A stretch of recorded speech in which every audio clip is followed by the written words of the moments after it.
கிறிஸ்துவுக்குள் பிரியமானவர்களே, இந்த நாளுக்கான மாலை நேரம் அண்ணா அப்போஸ்தலனாகிய பவுல் கொரிந்து சபைக்கு எழுதிய 2ஆம் நிருபம் 12வது அதிகாரம் 15வது வசனம்.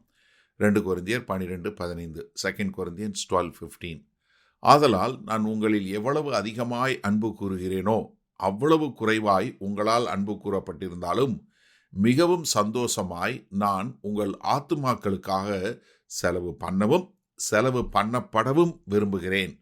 அதாவது நான் உங்களுக்காக என்ன செய்ய விரும்புகிறேன், என்னையவே நான் கொடுக்க விரும்புகிறேன். என்கிட்ட உள்ளதை செலவு பண்ணது மாத்திரம் இல்லை, என்னையவே நான் உங்களுக்கு கொடுக்குறேன். எப்போ நீங்கள் என் மேலே அன்பு கூறாட்டியும் பரவாயில்லை, நான் உங்கள் மேலே அளவுக்கு அதிகமாக அன்பு கூறுகிறேன். ஆனால் நீங்கள் என் மேலே அன்பு கூறலைனாலும் பரவாயில்லை, நான் என்ன செய்ய போகிறேன், சந்தோஷமாக. ஏன்னா என்கிட்ட இருக்கிற உங்களுடைய உங்களுடைய ஆத்மாக்களுக்கு உங்களுடைய மீட்பிற்காக நான் என்ன பண்ண போகிறேன், எனக்கு உண்டானதை செலவு பண்ணது மாத்திரம் இல்லை, என்னையவே நான் உங்களுக்காக செலவு பண்ணுகிறேன்.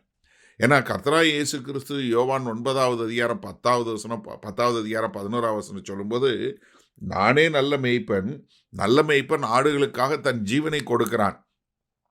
அந்த அடிச்சுவடுகளை பின்பற்றி வருகிற அப்போஸ்தலனாகிய பவுல் என்ன சொல்ல, நான் எனக்காக இல்லை, உங்களுக்காக. ரோமர் 9வது அதிகாரம் 3வது வசனம் சொல்லும்போது, மாம்சத்தின்படி என் இனத்தாராகிய என் சகோதரருக்கு பதிலாக நானே கிறிஸ்துவை விட்டு சபிக்கப்பட்டவனாக வேண்டும் என்று விரும்புவேனே. எப்படி நான் அந்த அளவுக்கு உங்கள் மேலே அன்பு செலுத்துகிறேன். ஏன்னா காரணம், கர்த்தர் என்னை அழைத்த அழைப்பு. நீங்கள் இதை பிலிப்பியருக்கு எழுதும்போது பிலிப்பியர் 2வது அதிகாரம் 17வது வசனத்தில் சொல்லும்போது, மேலும் உங்கள் விசுவாசமாகிய பழியின் மேலும் ஊழியத்தின் மேலும் நான் வார்க்கப்பட்டு போனாலும், எப்படி ஒரு பழிக்கு வார்க்கப்படுமோ அந்த மாதிரி வார்க்கப்பட்டு போனாலும் மகிழ்ந்து உங்கள் அனைவரோடு கூட சேர்ந்து சந்தோஷப்படுவேன். எப்படி நான் உங்களுக்காக என் ஜீவனை கொடுத்தாலும் அதை சந்தோஷமாக கொடுக்க ஆயத்தம். கொலோசையர் 1வது அதிகாரம் 24வது வசனம் சொல்லும்போது பாருங்க, இப்போது நான் உங்கள் நிமித்தம் அனுபவிக்கிற பாடுகளில் சந்தோஷம் அடைந்து கிறிஸ்துவினுடைய உபத்திரவங்களில் குறைவானதை அவருடைய சரீரமாகிய சபைக்காக என் மாம்சத்திலே நிறைவேற்றுகிறேன். அப்போ எந்த அளவுக்கு கிறிஸ்துவை நேசித்தவர் கிறிஸ்துவுடைய ஜனங்களை நேசிக்கிறாருங்க பார்க்க முடிகிறது. என்ன, அவங்க நிமித்தமாக நான் சபிக்கப்பட்டவனாக விரும்புகிறேன், எனக்கு உண்டானவையெல்லாம் இலக்கண ஆயத்தமாக இருக்கிறேன், எல்லா பாடுகளையும் ஏற்றுக்கொள்கிறேன், நான் மனசு கஷ்டப்பட்டோ வருத்தப்பட்டோ இல்லை, எப்படி சந்தோஷமா. நீங்கள் என்னை பற்றி எவ்வளவு குறைவு அன்பு கூறினாலும் சரி. 2 தீமோத்தேயு 2வது அதிகாரம் 10வது வசனம் சொல்லும்போது, ஆகையால் தெரிந்து கொள்ளப்பட்டவர்கள் கிறிஸ்து இயேசுவினால் உண்டான ரட்சிப்பை நித்திய மகிமையோடே பெற்றுக்கொள்ளும்படி சகலத்தையும் அவர் நிமித்தமாக சகித்து கொள்கிறேன். என்ன இங்கே சொல்லும்போது, கொரிந்து சபைக்கு சொல்லும்போது என்ன சொல்கிறாரு, எப்பா நான் என்ன பண்ணுறேன், நீங்கள் எவ்வளவுதான் என் மேலே அன்பு குறைவாக கூறினாலும் நான் உங்களுக்காக சந்தோஷமாக செலவு பண்ணவும் செலவு பண்ணப்படவும் ரொம்பவும் விரும்புகிறேன். சரி, இந்த நாளில் இந்த வசனத்தை நம்ம எப்படி எடுத்துக்கொள்வது? இன்றைக்கு நம்ம மேலே அன்பு கூறுறவங்க மேலே நம்ம அன்பு கூறுவோம், அதில் எந்த மாறுபாடான கருத்தும் கிடையாது. ஏன்னா உங்கள் மேலே ஒருத்தவங்க அன்பு கூறுறாங்க அப்படின்னா நீங்கள் உடனே அவங்க மேலே திரும்ப அன்பு கூறுவீங்க, இது இயல்பில் நடக்கக்கூடிய காரியம்.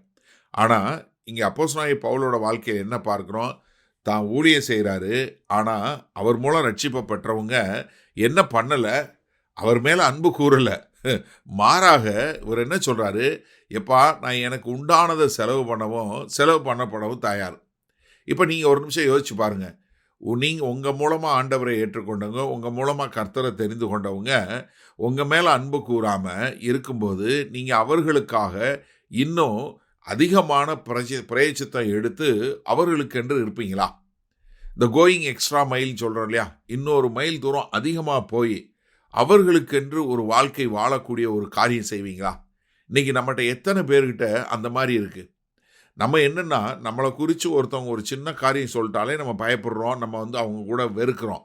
ஆனால் நீங்கள் எவ்வளவோ அன்பு கூறும்போது திரும்ப அன்பு கூறாமல், ஆனால் அவங்க அவங்களுக்காக நீங்கள் உங்களுக்கு உண்டானதை கொடுக்கறது ஒன்று.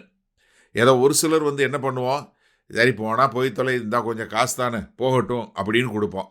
ஒரு சிலர் என்ன பண்ணுவோம், சரி பரவாயில்ல சகிச்சுக்கிறேன் அப்படின்னு சொல்லக்கூடியது. ஆனால் இங்கே பவுல் என்ன சொல்கிறாரு, எப்பா நான் போனால் போகுதுன்னு கொடுக்கல, நான் சகிக்கலை, மாறாக உங்களுக்காக அப்படி செய்வதற்கு நான் விருப்பம் உள்ளவனாக இருக்கிறேன்.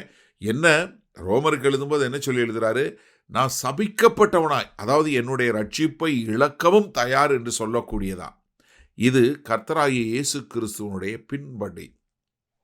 அதனால தான் அப்போஸ்தலனாகிய பவுல் இன்னைக்கு ஒரு உயர்ந்த நிலையில் நம்ம எல்லாரும் இந்த 2000 வருஷத்துக்கு அப்புறம் உட்கார்ந்து அவரை பற்றி படித்து கொண்டு இருக்கிறோன்னா காரணம் என்ன தெரியுமா?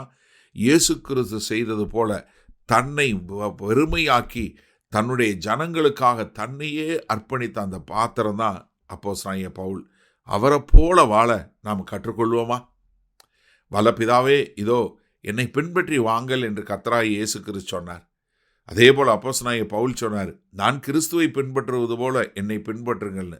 அதே மாதிரி ஆண்டவரே, எங்களை வெறுக்கிறவங்களை, எங்கள் மேலே அன்பு கூறாதவர்களுக்காகவும் செலவு பண்ணப்படவும் நாங்கள் விருப்பமுள்ளவர்களாய் வாழ எங்களை ஒப்புக் கொடுக்கிறோம். இயேசு கிறிஸ்துவின் மூலம் பிதாவே, ஆமேன். கர்த்தர் உங்களை ஆசீர்வதிப்பாராக. நாம் நாளை காலை தினசரி தியானத்தில் சந்திப்போம். Good night.